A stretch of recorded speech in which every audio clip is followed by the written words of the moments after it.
Morning बच्चों, आज हम आपको भारतीय संविधान की विशेषताएं क्या हैं, भारतीय संविधान की विशेषताओं के बारे में बताएंगे। क्योंकि हर राष्ट्र का अपना संविधान होता है, चाहे लिखित हो या अलिखित। संविधान दो तरह के होते हैं, लिखित या अलिखित। हमारे भारत का संविधान कैबिनेट मिशन योजना के तहत, उसके बाद संविधान सभा बनी।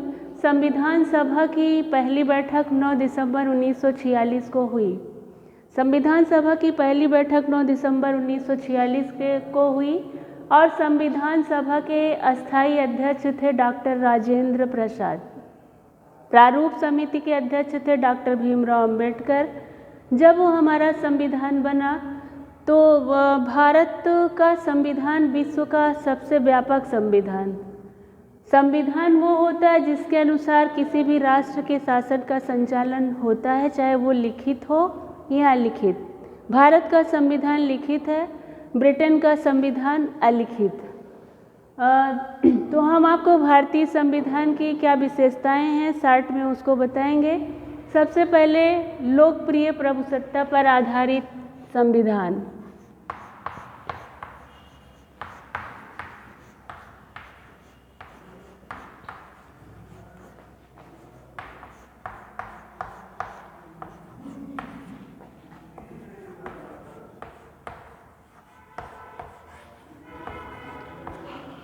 लोकप्रिय प्रभुसत्ता पर आधारित हमारे भारतीय संविधान की सबसे प्रमुख विशेषता है कि वो लोकप्रिय प्रभुसत्ता पर आधारित है। लोकप्रिय प्रभुसत्ता का तात्पर्य है हम विदेशी या आंतरिक मामलों में पूर्ण रूप से स्वतंत्र होते हैं, किसी भी प्रकार का कोई हस्तक्षेप नहीं होता है।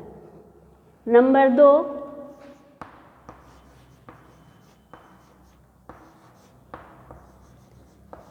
विश्व का सबसे सर्वव्यापक संविधान।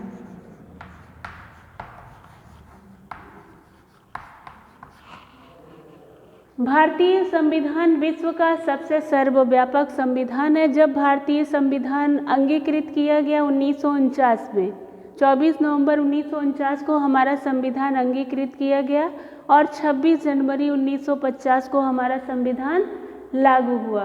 विश्व का सबसे सर्वव्यापक संविधान हमारा भारतीय संविधान है, जिसमें मूल संविधान में 395 अनुच्छेद, 8 अनुसूचियाँ और 22 भाग थे।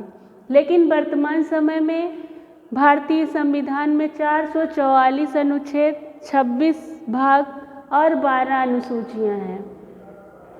नंबर 3, कठोर और लचीले का समन्वय।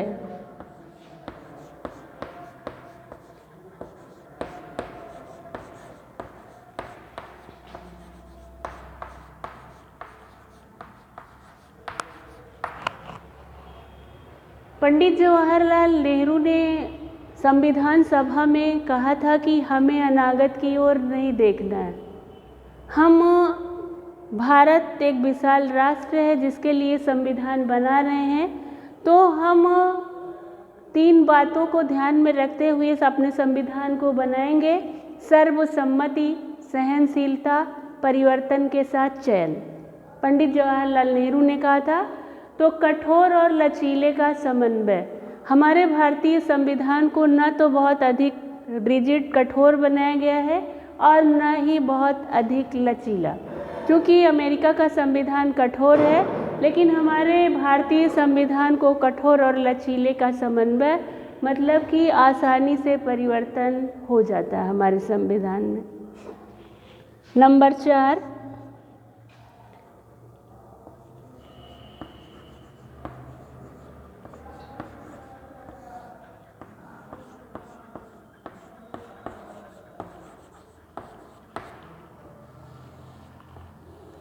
इकहरी नागरिकता, सिटीजनशिप। नागरिकता क्या है? जो किसी को जन्म से नागरिकता प्राप्त होती है, कोई कहीं जा कर के बस जाता है, उसके द्वारा उसे नागरिकता, सिटीजनशिप प्राप्त होती है।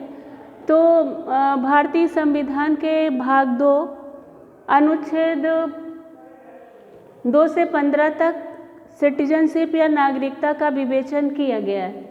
तो नागरिकता किस व्यक्ति को प्राप्त होगी, किसको नहीं, उसमें उसका वर्णन किया गया है। तो इकहरी नागरिकता का तात्पर्य है कि आप कहीं भी, उत्तर प्रदेश के निवासी हैं, आप दिल्ली में, मुंबई में कहीं भी जा कर के बस जाते हैं, लेकिन आपकी भारतीय नागरिकता इकहरी नागरिकता है, दोहरी नहीं है, आप सिर्फ भारत के नागरिक हैं। संयुक्त राज्य अमेरिका में दोहरी नागरिकता नागरिकों को प्रदान की गई है और भारत में इकहरी नागरिकता को अपनाया गया है।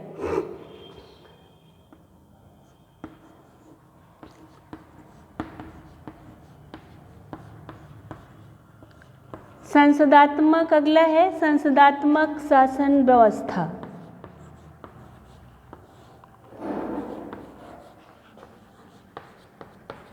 संसदात्मक शासन व्यवस्था।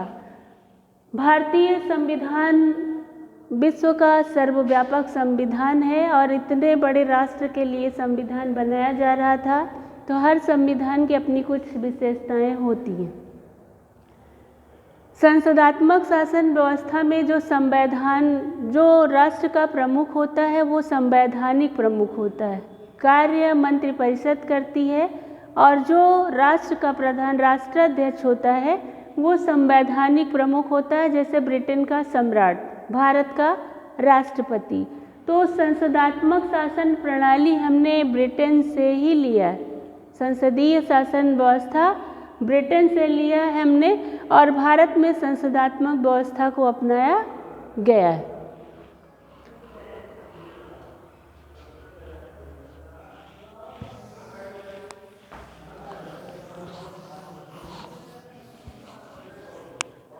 छठा नंबर है मौलिक अधिकार।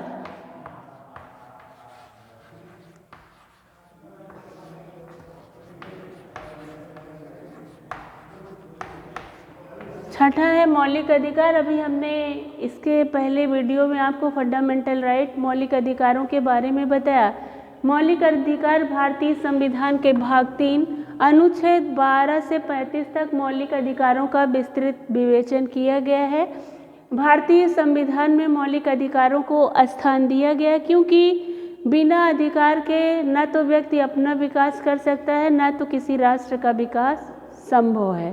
तो ये हमारे भारतीय संविधान की सर्व प्रमुख विशेषता है कि भारतीय संविधान के भाग 3 अनुच्छेद 12 से 35 तक मौलिक अधिकारों का विस्तृत विवेचन किया गया है। नंबर 7 नीति निर्देशक तत्व।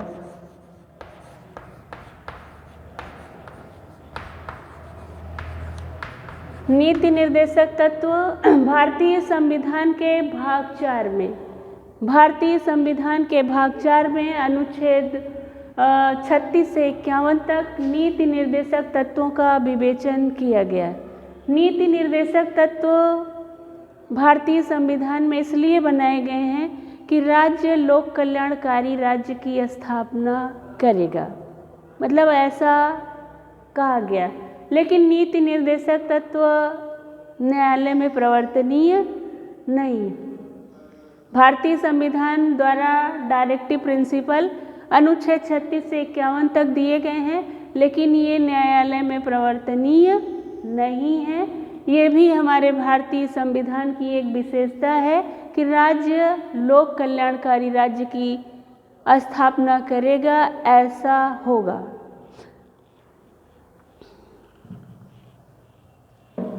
अगला है 7, उसके बाद 8वां स्वतंत्र न्यायपालिका।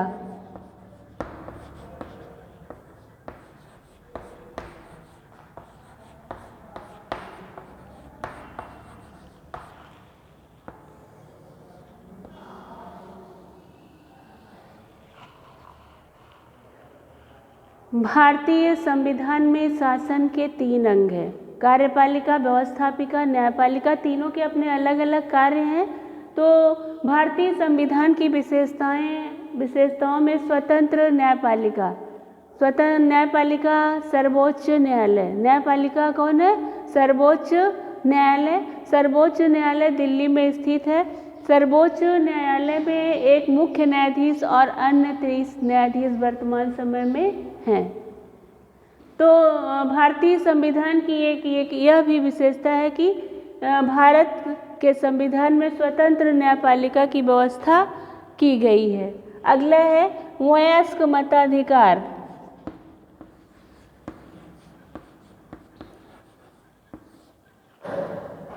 वयस्क मताधिकार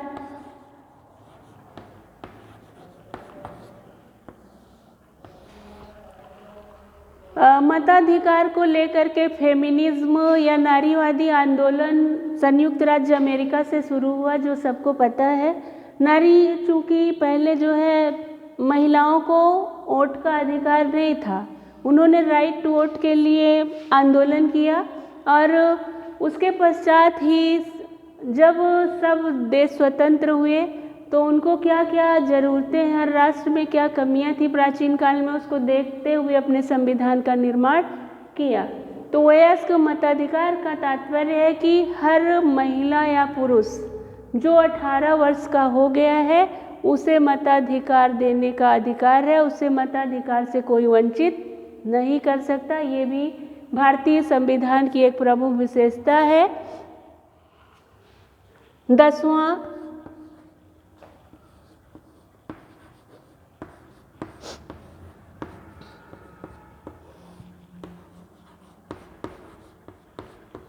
एक राष्ट्रभाषा। चूँकि इतने बड़े देश के लिए संविधान बन रहा था तो संविधान निर्माताओं के समक्ष बहुत सारी कठिनाइयाँ थी कि हम किस तरह का संविधान बनाएं। सभी पक्ष को देखना था। एक राष्ट्रभाषा, हमारे भारत में 1652 मातृभाषाएं हैं, जिनमें से जब हमारा संविधान लागू हुआ तो राष्ट्रभाषा अनुसूची 8 में भाषा अनुच्छेद 343 देवनागरी लिपि, अनुच्छेद 343 देवनागरी लिपि को राष्ट्रभाषा, हिंदी को राजभाषा या राष्ट्रभाषा बनाया गया और उसके पश्चात 15 वर्षों तक अंग्रेजी प्रयुक्त की जाती रहेगी सहभाषा या कार्यालयी भाषा के रूप में। उसको भी 15 वर्ष के लिए मान्यता प्रदान की गई।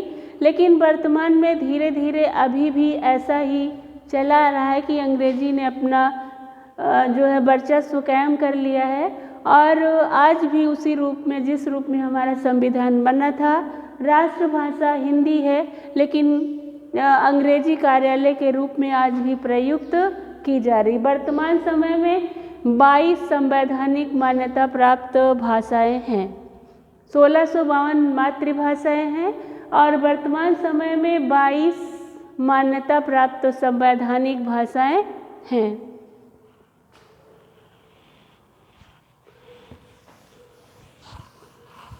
ग्यारह नंबर,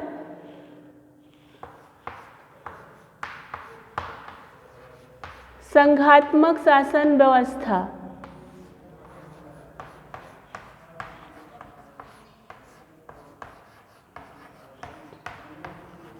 संघात्मक शासन व्यवस्था भारतीय संविधान की एक प्रमुख विशेषता यह है कि उस भारतीय संविधान में संघात्मक शासन व्यवस्था को अपनाया गया है।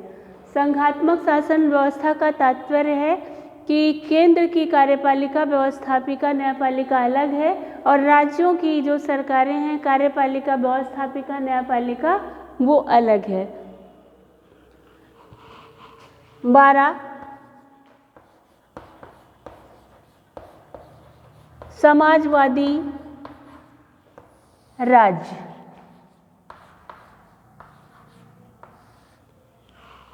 42वें संविधान संशोधन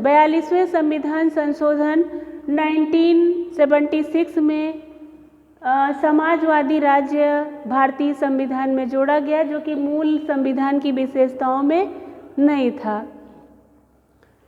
और समाजवादी का तात्पर्य है, चूँकि हमारे यहाँ डेमोक्रेसी को अपनाया गया था और जो कि नीति निर्देशक तत्वों के तहत आर्थिक नीति निर्देशक तत्व, समाजवादी नीति निर्देशक तत्व, गांधीवादी नीति निर्देशक तत्व हैं। उसके बाद है 13वां पंथ निरपेक्ष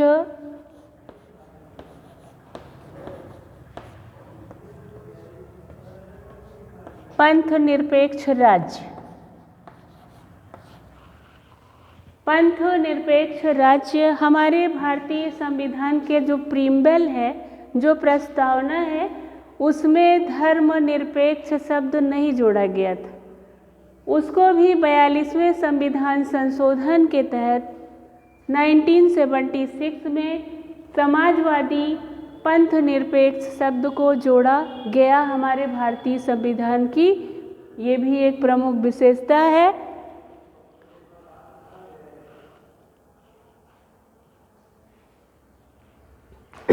अगला है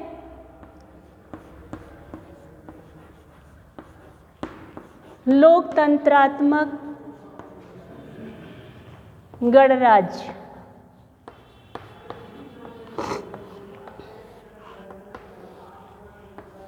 लोकतंत्रात्मक गणराज्य हमारे यहाँ भारतीय संविधान की ये प्रमुख विशेषता कि हमने डेमोक्रेसी अपनाया ही है। डेमोक्रेसी मतलब for the people, of the people, by the people. Doctor Abraham Lincoln की परिभाषा है कि जिसमें अंतिम शक्ति जनता में निहित होती है, अंतिम शक्ति जनता में निहित होती है। ऐसे गणराज्य को हमने, ऐसे संविधान को, हमारे भारतीय संविधान की ऐसी विशेषता है कि हमने लोकतंत्रात्मक गणराज्य को अपनाया है। आपको हमने 12, 13, 14 भारतीय संविधान के 14 पॉइंट्स हमने जो मेन थे, आपको हमने उसे बताया है। चूँकि बहुत ज़्यादा अगर बता देंगे, जितना भारतीय संविधान की जितनी विशेषताएं हैं उतने ही उस भाग हैं, उतनी ही उसकी विशेषताएं भी हैं। तो आप उसको चाहे जितना बड़ा कर सकते हैं, लेकिन एग्जाम्स में आप इससे ज़्यादा नहीं लिख सकते। तो हमने शॉर्ट में आपको 14 पॉइंट्स बताए हैं। ये हमारे भारतीय संविधान की विशेषताएं हैं। भारतीय संविधान के निर्माण में 2 वर्ष 11 माह 18 दिन का समय लगा। और एक बार हम फिर आपको बता दें कि संविधान सभा की पहली बैठक 9 दिसंबर 1946 को हुई थी। संविधान सभा के अस्थायी अध्यक्ष डॉक्टर राजेंद्र प्रसाद थे। संविधान सभा के प्रारूप समिति के अध्यक्ष डॉक्टर भीमराव अंबेडकर थे। तो जो मेन पॉइंट्स हैं, चूँकि ये आपको पीसीएस से लेकर आईएएस हर कंपटीशन, हर एग्ज़ाम्स में सामान्य ज्ञान के तौर पे भी आते हैं और आपके सिलेबस में भी BA first year, second year and MA में भी हैं। तो थैंक यू।